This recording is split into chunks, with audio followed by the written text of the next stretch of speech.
And we're back already. So it's spring break, so I'm reading and plowing through a ton of books all at once. How I read is I divide my books into 75-page sections, and then I will read about 75 pages at a time.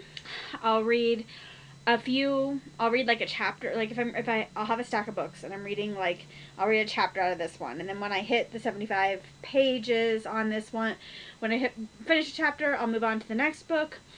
When I hit the 75 pages, I'll move the book back up onto my shelf and pick up something else, and add a different one in.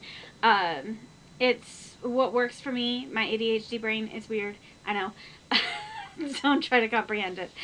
So, during my breaks, I tend to take books that I have, my stacks that I have, like, only 75 pages or so left in a book, and I'll plow through all of those stacks at once.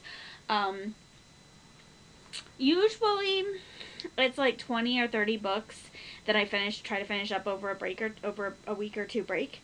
This time, with factoring in picture books that I've been reading too, I've read over 40 since Thursday already. That's a lot. That's a lot even for me. I don't know what I'm doing. So I decided that this weekend I just show you books as soon as I finish them. Bam, bam, bam. We'll do a video so we can talk about it and get it up there. That being said, this is One Day at Disney. I bought this book at a thrift store in town for like $6 or something. Would not recommend spending more than that on it unless you are like a die-hard Disney fanatic. I am a self-proclaimed Disney nerd. I have seen, up until a few years ago, I had seen every live action movie, every animated movie, every Pixar movie, everything. I have not stayed as in touch and up to date with the movie making because there have been a lot of things that just don't interest me, and I don't have to feel like I have to see everything anymore. But I grew up loving all of the behind the scenes stuff. I'd watch all the behind the scenes documentaries on every VHS, on every DVD. I actually owned at one point the Disney A to Z encyclopedia and read it cover to cover. I know lots about Disney. I love Disney. So I saw this book and I thought, oh, I've got to have that for my library. It's a big, beautiful coffee table size book. As you can see, this is massive. And it's really, really pretty inside. It's divided up into a 24-hour day increment. And it begins in Florida and it just kind of moves around the world. Each cast member, they refer to their people as cast members, gets at least a full 2-page spread. For Bob Iger. Meh. Okay, so they each get a full two-page spread like this.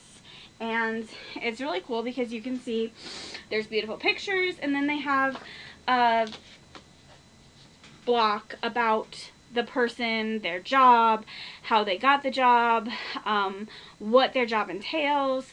A lot of neat behind the scenes stuff. And they cover everything from parks, people at the parks, like that was the lady who trains all the horses at Walt Disney World. And she rides the carriage in the parades every night.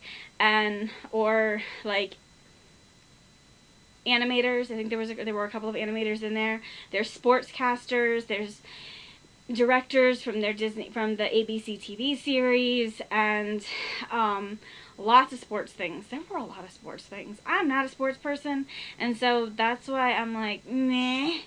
But overall, it was good. I feel like this gives you a broad overview of all of the Disney parks and different media outlets they have. And that was really, it was interesting.